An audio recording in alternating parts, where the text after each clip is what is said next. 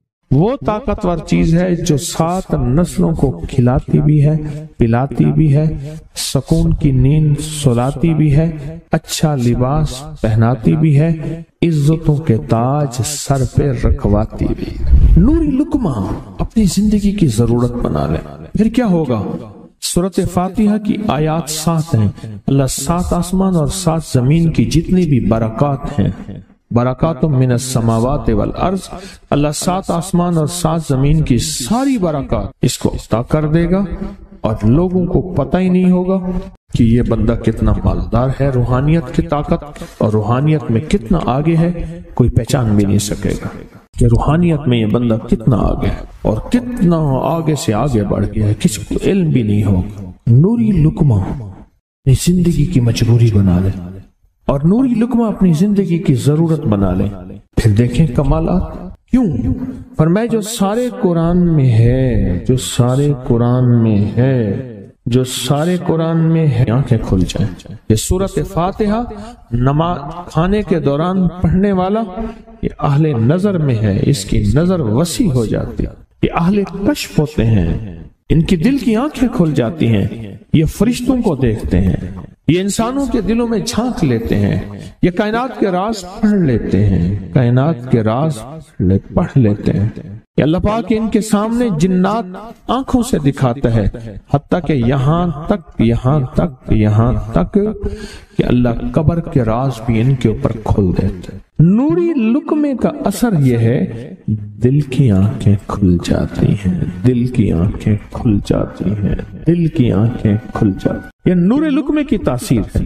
چہرے کی آنکھیں تو سب کے پاس ہیں، دل کی آنکھیں سب کے پاس نہیں، دل کی آنکھیں سب کے پاس نہیں، چہرے کی آنکھیں سب کے پاس ہیں، دل کی آنکھیں سب کے پاس نہیں۔ نوری لقمے کی یہ تاثیر ہے کہ دل کی آنکھیں کھل جاتی ہیں، اور دل کی دنیا آباد، اور دل کی دنیا شاد، اور دل کا وہ بندہ بامراد بن جاتا ہے جو نوری لقمے اپنی زندگی میں شامل کرتا ہے۔ اور نوری لقمے سورۃ فاتحہ، اور کتنی بار؟ اچھا، یہ سورۃ فاتحہ بیماریوں کا علاج۔ صحابہ کرام فرماتے ہم جا رہے تھے، کوئی ایک سردار تھا، اس کو بچھو نے کاٹ لیا اور اس کو چیخ رہا تھا بیچارہ، فرمایا سانپ کا کاٹا سوئے، بچھو کا کاٹا روئے۔ میرے پاس ایک سانپ کا کاٹا آیا تھا، غنودگی میں تھا، وہ بہت غنودگی میں سے سوتا تھا، اور میں نے کہا اس کو سونے نہ دے، خیال نہ کیا انہوں نے، ادھر سے ہٹا تو بندہ ختم ہو گیا، سانپ کا کاٹا۔ ہمارے ایک والد صاحب رحمۃ اللہ علیہ کے تھے، ملک عبد الرحمن ڈوڈی، وہ لائے تھے، تو کہنے لگے اس بچھو کے کاٹے کا علاج، صحابہ کرام نے 7 بار سورۃ فاتحہ پڑھ کے اس پہ دم کر، اور وہ ٹھیک ہو گیا۔ اور میں جب سورۃ فاتحہ عرشوں سے زمین پہ آئی، نازل ہوئی، ایک گونج اٹھی، ایک آواز آئی، اور میں اللہ سے آج وہ چیز زمانے پہ زمین پہ نازل کی ہے جو اس سے پہلے کبھی آئی نہیں تھی، اور جو اس کے بعد کبھی آئے گی نہیں۔ اس سے پہلے کبھی آئی نہیں تھی، اس کے بعد کبھی آئے گی۔ اور جب سورۃ فاتحہ نازل ہوئی، شیطان رویا، پیٹا، اپنا سر پہ راکھ ڈالی، اور اتنا شور کیا کہ کاش کہ یہ سورۃ فاتحہ آئی ہے، اور اگر آئی ہے تو واپس چلی جائے، اگر واپس نہیں گئی تو کسی کی زبان پہ نہ جائے، یعنی کوئی اس کو پڑھ نہ سکے، اگر پڑھے تو اس کا یقین نہ ملے۔ یقین سے پڑھنے والے کی دنیا بھی، آخرت بھی، رزق بھی، عزت بھی، صحت بھی، تونگری بھی، بادشاہت بھی، خوشیاں خوشحالیاں بھی یقین سے پڑھنے والے کو ملتی ہیں۔ اور اس لیے آج بھی شیطان سورۃ فاتحہ سے لرزتا ہے کہ سورۃ فاتحہ پڑھنے سے جنات اور شیاطین ایسے دور ہوتے ہیں، ایسے کہ میلوں دور چلے جاتے ہیں، اور اس بندے سے خوف زدہ ہوتے ہیں جو سورۃ فاتحہ پڑھتا ہے۔ کھانے کے دوران اس کی حکمت کیا ہے؟ انسان کھانے کے دوران مشغول ہوتا ہے، کھانے کی لذتوں میں کھویا ہوا ہوتا ہے، اور اگر بھوک بہت زیادہ ہو بھوک بہت زیادہ ہو تو پھر تو ہوش نہیں ہوتا، پھر ہوش ہی نہیں ہوتا اگر بھوک بہت زیادہ ہو۔ اب اسی دوران جس طرح سنیں غور سے، بڑی میں عجیب بات بتا رہا ہوں۔ حضرت امام جعفر صادق سلام اللہ رضوان اللہ تعالی علیہ مجمعین اللہ کے ولی تھے، ولایت کے تاجدار تھے، سرداروں کے سردار تھے، اولیاء کے سردار تھے۔ میں بازار میں جاتے تھے، جا کے پھر واپس آ جاتے تھے، پھر جاتے کچھ نہیں خریدتے تھے۔ کسی نے پوچھا اب کیوں جاتے ہیں؟ فرمایا 2 وعدے لینے، کیا میں جا کے بازار میں ہر بندے کو سلام کرتا ہوں، وہ سلام کا جواب دیتے ہیں، اور کیا پتا کسی کے سلام کا جواب ایسا ہو جو اللہ کے ہاں مقبول بھی ہو، محبوب بھی ہو۔ اور پھر فرمایا بازار میں جاتا ہوں اور جا کے بازار میں جاتا ہوں اور جا کے بازار کی دعا پڑھتا ہوں۔ فرمایا جو چوتھا کلمہ گھر میں پڑھے گا اس کو 10 نیکیاں ملیں گی، اور جو بازار میں پڑھے گا کتنی نیکیاں ملیں گی؟ 10 لاکھ نیکیاں ملیں گی۔ فرمایا میں 10 لاکھ نیکیاں کمانے کے لیے جاتا ہوں۔ آل رسول کی محبتیں، عبادتوں کا حرص دیکھیں، ہمیں مال کا حرص، انہیں اعمال کا حرص۔ وہی دعا، وہی چوتھا کلمہ گھر میں پڑھیں 10 نیکی ہیں، بازار میں پڑھیں کیونکہ وہ ہر بندہ مشغول ہے، دنیا میں، مال میں، چیزوں میں، بھاؤ تاؤ میں لگا ہوا ہے، وہی بازار میں پڑھیں تو 10 لاکھ نیکیاں۔ اسی طرح کھانے کے دوران جب لذت ہے، کھانے کے دوران ذائقہ ہے، اور کھانے کے دوران لذت اور ذائقے میں اگر کوئی بندہ سورۃ فاتحہ پڑھ لے تو اللہ کہتا ہے تو ان لذتوں میں مجھے نہ بھولا، ان کھانے کی چیزوں میں مجھے نہ بھولا، ان ساری کیفیتوں میں مجھے نہ بھولا۔ اللہ خوش ہوتا ہے، اور پھر اللہ جل شانہ اسے 7 آسمان اور 7 زمین کی برکتیں حوالے کر دیتا ہے، اور جس کے پاس 7 آسمان 7 زمین کی برکتیں ہوں، یہ ساری عبادتیں کھانے کے دوران کوئی معنی نہیں رکھتی، پھر ایسی سمیٹ کے اللہ کائنات کو اسے دے دیتا ہے۔ نوری لقمے کی تلاش کریں، نوری لقمہ زندگی میں لے آئیں، بڑی خوشحال زندگی گزرے گی، بہت لاجواب زندگی گزرے گی۔ 7 دفعہ سورۃ فاتحہ سے قرضے اتر جاتے ہیں، 7 دفعہ سورۃ فاتحہ سے بیٹے مل جاتے ہیں، 7 دفعہ سورۃ فاتحہ سے نعمتیں، اور 7 دفعہ سورۃ فاتحہ وہ طاقتور چیز ہے جو 7 نسلوں کو کھلاتی بھی ہے، پلاتی بھی ہے، سکون کی نیند سلاتی بھی ہے، اچھا لباس پہناتی بھی ہے، عزتوں کے تاج سر پہ رکھواتی بھی ہے۔ کہیں انشاءاللہ۔ اب سوچیں کون سا مشکل عمل، بہت زبردست عمل ہے، 1 منٹ کا کام ہے اور کام بن جاتا ہے۔ اور میں نے اس کی اجازت جتنی مشکل سے لی تھی نا، اس عمل کی بہت مشکل سے اجازت، اور جس دن لی تھی اسی دن فیصلہ کیا تھا انشاءاللہ اسے چھپاؤں گا نہیں، انسانیت مخلوق کو بتاؤں گا۔ اور یہ 7 دفعہ سورۃ فاتحہ جو دل کا مریض ہو مجھ جیسا اس کا بھی علاج ہے، جسمانی ہو یا روحانی۔ میں نے پچھلی دفعہ کہا نا کہ میں دل کا سخت مریض ہوں اور آج بھی ہوں، دعا کرو موت تک نہ رہوں، اور میں دل کا سخت روحانی مریض ہوں، جسمانی نہیں ہوں۔ میری پچھلی دفعہ کی وجہ سے پوری دنیا میں کوہرام مچا ہوا ہے کہ بابا گیا، جانا تو ہے، جانا تو لازم ہے۔ پچھلی دفعہ میں نے وہ کہہ دیا کہ میں دل کا سخت مریض ہوں، میرے لیے دعا کرو، وہ یہ مریض ہوں، روحانی مریض ہوں، روحانی مریض ہوں۔ تو یہ بیماری جو دل کی بیماری ہے نا، اس کا بھی علاج ہے۔ روحانی ہے یا جسمانی؟ جیسے میں دل کی روحانی بیماریوں کے بارے میں نے آپ کو کہا، میں سخت مریض ہوں دل کا، اللہ کرے اس کا مرض کا علاج ہو جائے، تو کھانا کھاتے ہوئے میرے دل کے لیے بھی آپ دعا کریں گے کہ اللہ بھی میرے دل کو ٹھیک کر دے، اللہ بھی ٹھیک کر دے۔ آپ مجھے بزرگ سمجھتے رہے ہیں اور اندر سے کام کھوکھلا ہو۔ یہ دل کی روحانی بیماریوں کا بھی علاج ہے، اور یہ جسم کی اور دل کی جسمانی بیماریوں کا بھی علاج ہے۔ یہ صحت مندی کا راز ہے۔ سورۃ فاتحہ ہے بابا، سورۃ فاتحہ، سورۃ فاتحہ۔ جو بندہ سورۃ فاتحہ پڑھتا ہے ایک بار، اللہ جل شانہ ان 7 آیات کی تاثیر اور طاقت اسے عطا فرماتے ہیں، اور 7 سمندروں میں جو غذا، رزق، طاقت اور قوت اللہ نے رکھی ہے، اس کا حصہ اس بندے کو دیتے ہیں جو صرف ایک بار سورۃ فاتحہ پڑھتا ہے۔ یہ جو وظیفے ہیں کسی درویش کی، یا کوئی درویش نے جس کو اجازت ہے اس کی اجازت صحیح ہو، ہر بندہ اجازت دینا نہ شروع کر دے۔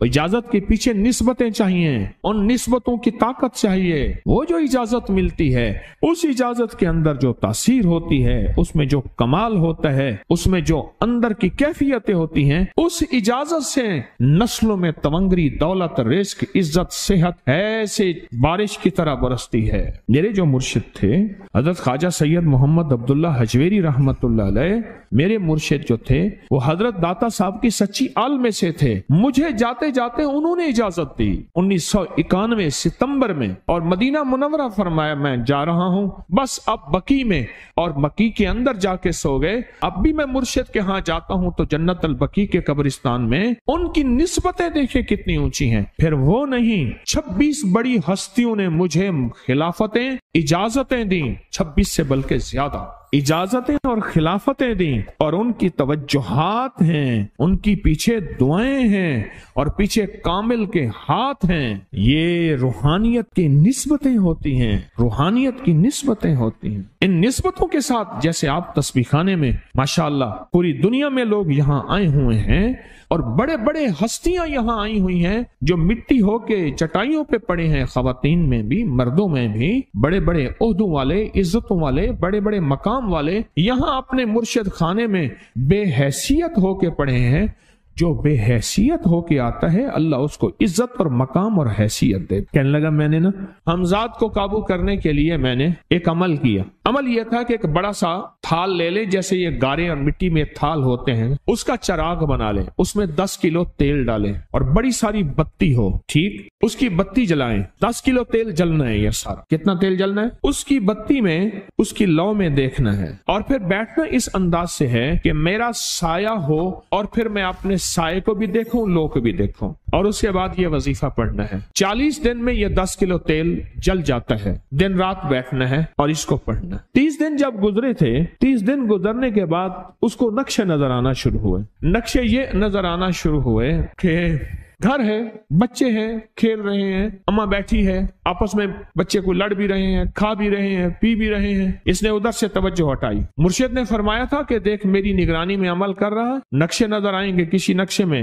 نہ توجہ کرنا نہ خوف کرنا، خوف بھی آئے گا، چیزیں بھی آئیں گے، نہ کرنا، بس نہ کرنا۔ دوسرے دن اوپر سے نظر آیا، پھر بچے ہیں کسی باغ میں کھیل رہے ہیں، ایک بچہ پھر گم ہو جاتا ہے، ماں روتی ہے، اتنا روتی ہے اس کو رونا آ جاتا ہے۔ پھر خیال آیا مرشد نے فرمایا تھا کسی توجہ نہ کر، یہ کیا نقشہ شروع ہو گیا۔ اچھا پھر 2 دن کے بعد نقشہ آیا، بچے کھیلتے کھیلتے کھجور پہ چڑھ گئے، ایک بچہ جو اوپر سے گرا اس کے بازو ٹوٹ گئی، لات ٹوٹ گئی، اب پتہ چلا وہ تو مر گیا۔ اب اس کی میت پہ جو اماں نے بین ڈالے، جو ابے نے روئے اور گھر کی مائیاں روئیں، اصل اس کو وظیفے سے ہٹانا تھا، اور اس کی نظر جو وہ وہاں ہے وہاں سے نظر سے ہٹانا تھا۔ پھر اس کو مرشد کا خیال آیا کہ توجہ نہیں ہٹانی، دھیان نہیں ہٹانا۔ پھر خیال آیا جب مرشد کامل ہو فائدہ کبھی نہیں ہوگا جب تک یقین کامل نہ، اصل توجہ ہٹانی ہے۔ اور بہت زیادہ رونا اور اتنا رونا کہ سرکار کا خیال آیا، بچے کو لے جا رہے ہیں، اس کی میت پھر قبر کھود رہے ہیں، پھر اس کا یہ کر رہے ہیں، رونا اتنا کہ اس کے آنسوں، رونے کی کوئی کیفیت تھی مائیوں کی۔ 2 دن ابھی رہتے تھے 40 دن میں سے، تو پھر وہی گھر نظر آیا، بچے کھیل رہے ہیں، شوہر آیا اس نے آ کے کہا مجھے روٹی دو. اس نے کہا گھر میں تو کچھ بھی نہیں ہے, لکڑیاں ہی نہیں ہیں, آپ نے کچھ دیا ہی نہیں. میاں بیوی کی لڑائی ہو گئی. اس نے کہا پھر ٹھیک ہے میں آج سب کو جلا دے. اس نے کہا لکڑیاں لے آیا, ادھر ادھر سے لکڑیاں لا کے نہ سے اس نے وہ لکڑیاں جلائیں, بچوں کو اٹھا کے جو ڈالا آگ میں, جو چیخیں نکلی بچوں, دوسرے کو پکڑ کے ڈالا, تیسرے کو ڈالا, چوتھے کو ڈالا, آگ میں ڈالتا جا رہا ہے. مائی چیخ رہی ہے, کوہرام ہے, زندہ بچوں چھوٹے معصوموں کو آگ میں ڈال رہا ہے. ڈالتے ڈالتے کہنے لگے تو بچ گئی ہے بھائی, پھر پکڑ کے میں تجھے ڈالتا ہوں. جب اس کے ڈال کے کہنے لگا اب اس عامل کو تو بچ گیا ہے, ایسے اس کو ہاتھ ایسے پکڑنے لگا اور پیچھے مرشد کا کھینچ کے تھپڑ اس کو آیا. جب کھینچ کے تھپڑ آیا سارا نقشہ ختم ہو گیا. اوہو, کہنے لگا یہ کیا تھا. مرشد کامل ایسا ہوئے جرا لولوں دے وچ وسے ہو, نال نگاہ دے پاک کریندا, نہ صابن سجی کھتے ہو. یہ اس وقت ہوگا جب یقین ہوگا, جب تیرا یقین کمزور ہے. مرشد کامل ہے, یقین کامل نہیں ہے, ناکام رہے گا ساری زندگی, تھرمامیٹر لگاتا رہے گا. کوئی کہہ دے گا کہ تیرا مرشد 1 نمبر ہے, ولی ہے, کہا سبحان اللہ. کوئی کہہ دے گا 2 نمبر ہے, کہے توبہ توبہ. ساری عمر اسی زندگی میں رہے گا, کبھی نہیں پا سکے گا. 40 دن کے بعد مرشد کی خدمت میں حاضر ہوا اور سارے نقشے بتائے. فرمایا نہ بتاؤ, ہم دیکھ رہے. علامہ فخر الدین رازی رحمت اللہ علیہ کا مشہور واقعہ ہے. مرید جو ہے آپ کا سینکڑوں میل دور, اور وہ مرید وہ تھا جو ساری عمر اللہ کے وجود کو کہتا رہا کہ اللہ کے وجود کو نہ ماننے والے کہتے تھے کوئی اللہ نہیں ہے, کہاں ہے دکھاؤ, ہر چیز خود بخود بن گئی ہے, خود بخود ختم ہو جائے گی. ان کے پاس 100 دلیلیں تھیں. کتنی 100 دلیلیں تھیں, اور آج تک ان کی دلیلوں کو کوئی توڑ نہیں سکا تھا اللہ کے وجود پہ. آخری وقت ہے, اور آخری وقت کے اندر ایک دروازہ کھٹکھٹایا کسی نے کہ جناب ایک بزرگ آپ سے ملنے آئے ہیں. وہ بزرگ ان کے دوست تھے پرانے. اوہو, آپ کا آخری وقت ہے, میں ملنے آیا. اور وہ بزرگ نہیں تھا, وہ شیطان کی شکل بن کے آیا تھا. اس نے آتے ہی وہ مسئلہ چھیڑ دیا. آج تک اس کی دلیلیں کوئی نہیں توڑ سکا تھا, یہ اس کی دلیل توڑ گیا. پہلی دلیل ٹوٹ گئی. اس نے دوسری دی اللہ ہے. اس نے 2 دلیل بھی توڑ دی کہ اللہ نہیں ہے. اس نے تیسری دی اللہ ہے. اس نے وہ اپنے علم کی طاقت, وہ دلیل بھی توڑ دی. چوتھی 99 دلیلیں توڑی, ابھی 1 دلیل باقی رہتی ہے. اگر وہ بھی دلیل گئی تو یہ بھی کہتا ہے اللہ نہیں, اور آخری وقت میں رب کے وجود کا انکار کر کے خاتمہ خراب کر کے گیا. مرشد وضو فرما رہے تھے, دور کہیں میلوں میلوں دور اللہ نے اپنی طاقت قدرت سے نقشے ہٹائے سامنے سے, اور نقشے ہٹائے کہ تیرا مرید گیا. وہیں سے وضو کا پانی چلو بھر کے زور سے پھینکا, اور کانوں میں آواز آئی کیوں دلیلیں دے رہا ہے, تو نہیں کہتا میں نے اللہ کو بغیر دلیل کے مانا, تو دلیلیں دے رہا ہے. کیوں نہیں کہتا کہ میں رب کو بغیر دلیل کے مان. عمر رضی اللہ تعالیٰ عنہ امیر المومنین مسجد نبی میں خطبہ دے رہے ہیں. حضرت ساریہ صحابی تھے, وہ اس لشکر کے سپہ سالار تھے. میلوں سے میلوں, سینکڑوں میل دور ایسے نقشے ہٹے, اور خطبے کے دوران انوکھی بات کہہ دی, یا ساریہ الجبل, ساریہ پہاڑ کے پیچھے دیکھ دشمن وہاں سے حملہ کر رہا ہے. اور پھر خطبہ شروع کر دیا. جمعہ کا خطبہ تھا. لوگ حیران, یہ امیر المومنین نے کیا فرما دیا. جب حضرت ساریہ کا قافلہ آیا واپس, تو فرمایا فلاں وقت فلاں لمحے فلاں وقت میں, جمعے کے دن فلاں لمحے میں امیر المومنین آپ کی آواز آئی تھی. اگر نہ آتی تو دشمن نے پیچھے سے مقابلہ حملہ کر دیا تھا اور ہمیں کاٹ کے رکھ دیتا, ٹوٹے ٹوٹے کر دیتا. آپ کی آواز آئی, ساریہ پیچھے دیکھ دشمن حملہ کر رہا ہے پہاڑ کے پیچھے, یا ساریہ الجبل. یہ میں آپ کو حوالوں سے بات کر رہا ہوں, روایات بتا کے بات کر رہا ہوں.